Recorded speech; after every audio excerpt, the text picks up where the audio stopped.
What if architecture did not begin with a grand master plan, but instead with fragments, materials at hand, and unexpected combinations? What if architects were not only engineers or artists, but also bricolage, thinkers and makers who construct meaning through assembling what already exists? The concept of bricolage comes from anthropology and philosophy, but it has deeply influenced architecture, urbanism, and design thinking. From structural theory to contemporary adaptive reuse, from informal urbanism to computational design, bricolage offers a powerful way to understand how architecture is created, transformed, and reinterpreted. In this video, we explore what bricolage means, key books and authors, how architects use bricolage, why it matters today, and criticism of the concept, and what it teaches us about the future of architecture. So what is a bricolage? The concept of a bricolage was introduced by French anthropologist Claude Lévi-Strauss in his book The Savage Mind. In this book, Lévi-Strauss distinguishes between two types of thinkers, the engineer and the bricoleur. The engineer designs with abstract plans and specialized tools. The bricoleur works with what is already available, using fragments, materials, memories, and cultural elements. Lévi-Strauss famously describes the bricoleur as someone who uses whatever is at hand to solve the problem. Bricolage is therefore thinking through assembling existing elements into new structures. It is not chaos, it is structured improvisation. It is not random, it is creative recombination. In architecture, this idea becomes extremely powerful because architecture is always built from existing materials, histories, and context. And bricolage in architecture is sometimes understood not as a method of the design, but as a visual and a spatial condition of the city itself. In this interpretation, bricolage describes the layered and sometimes chaotic coexistence of buildings from different historical periods and architectural styles. Cities are not designed all at once. They evolved. A medieval church stands next to the modern office tower. A classical facade meets a glass curtain wall. A narrow street suddenly opens into the contemporary plaza. This creates what can be called a jumbled but meaningful architectural landscape. Not disaster, but accumulated history. Not randomness, but layered urban memory. In this sense, bricolage becomes a way to describe the complex fabric of cities, where architecture from different times and ideologies coexist in a close proximity. The city becomes a collage of architectural ideas. This interpretation was strongly developed in the influential architectural theory book, Collage City, written by Corinne Rowe and Fred Carter.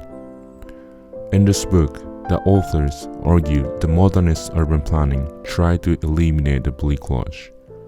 Modernism aimed for purity, clean order, unified vision, total planning.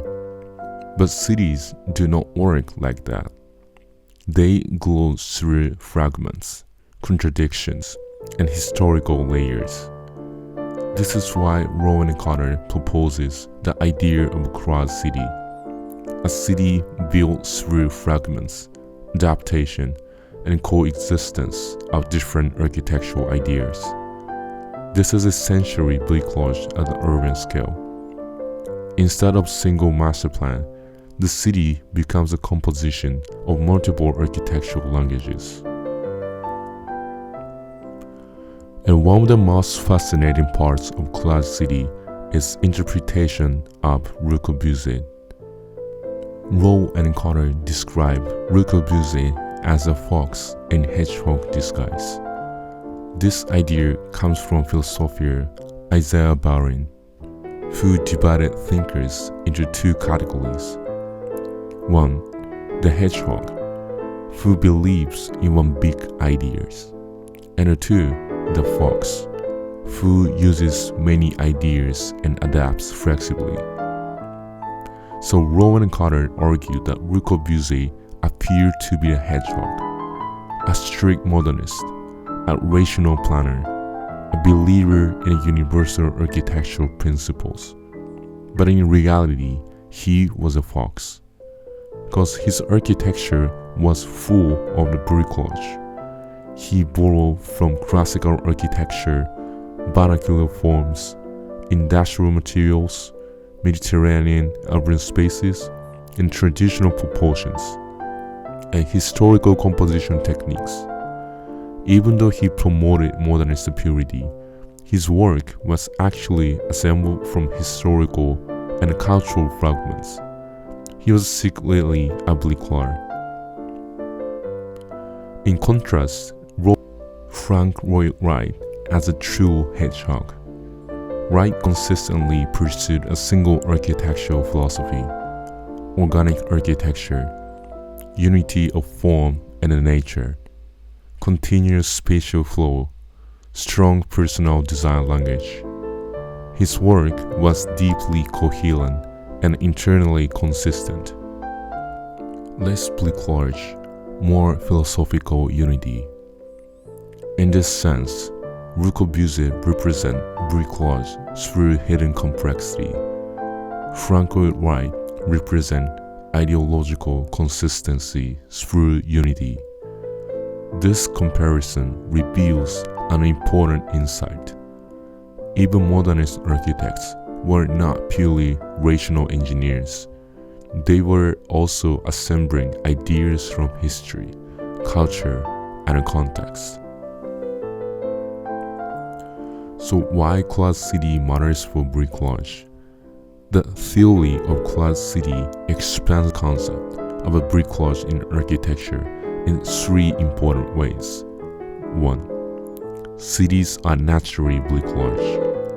Urban environments are never pure.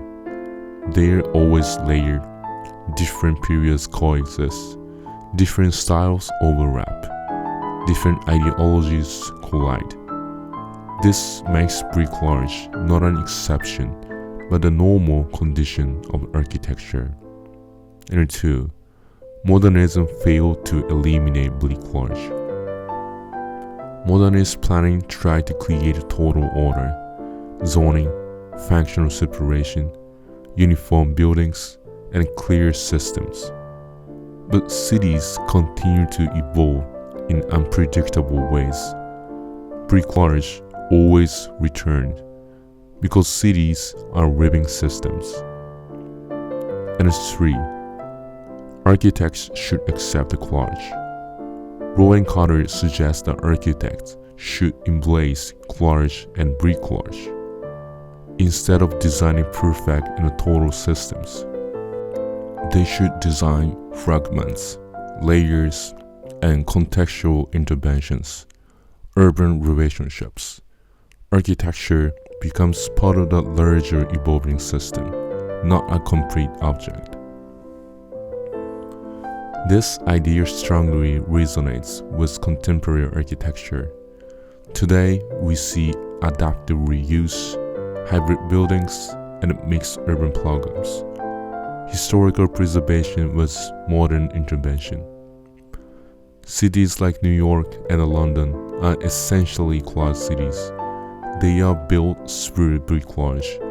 Different scales, styles, and histories coexist in a dense proximity. And bricolage in Collage City shows us that architecture is never completely pure or unified. Even the most iconic modernist architects were assembling ideas from the past. Even the most planned cities evolve through fragments and contradictions. This raises an important question. If bricolage is everywhere in an architecture, is it always a positive concept? Or does it create new problems or limitations? So here, despite its importance, bricolage has several criticisms. Lack of precision. Some critics argue that bricolage is too vague. It romanticizes improvisation without clear methodology. And the risk of chaos. If everything becomes a bricolage, architecture may lose structure and discipline. And romanticizing informality. Some theorists argue that celebrating informal bricolage ignores social problems. Slums and informal settlements are not always positive examples. But yet still the concept of bricolage is becoming more important in contemporary architecture. And bricolage influenced many architectural thinkers including Aldo Rossi, Robert Venturi, Rem Koolhaas, and Bernard Toomey. Their work explores history, fragmentation, urban memory, collage, hybrid architecture, all of which relate strongly to bricolage thinking. So as a grand summary, the concept begins with Claude Lévi-Strauss, who described the bricoleur as someone who works with what is at hand, assembling meaning from available elements, rather than designing from a perfect abstract plan. This idea transformed the way we understand creativity. Design is not only invention, it is recombination, not only engineering, but interpretation. Later thinkers and architectural theorists expand this idea in Claude City. Corinne Lowe and Fred Carter argue the cities themselves are forms of bricolage, layered environments where different architectural styles, periods, and ideas coexist. They even reinterpreted Le Corbusier as a fox and a hedgehog disguise, a designer who secretly assembled ideas from history and context, while presenting unified modernist ideology. In contrast, Frank Lloyd Wright represented a more consistent philosophical approach, showing how architecture can exist between unity and collage. This reveals an important truth. Even the most visionary architects are not creating from nothing. They're assembling ideas, references, and materials. They are bricoleurs. Bricolage also help us understand architectural practice. Adaptively used, informal urbanism, and postmodern collage is all bricolage. Architecture becomes a process of negotiation with reality rather than domination over it. The architect becomes less of a master planner and more of a cultural editor, someone who selects, rearranges, and transforms existing elements into new spatial meaning. This is why bricolage matters today more than ever. In a world facing climate change, resource scarcity, and rapid urbanization, architecture cannot rely on unlimited construction and total planning. We must work with existing buildings, existing materials, cities, and systems. Bricolage offers a sustainable and realistic framework.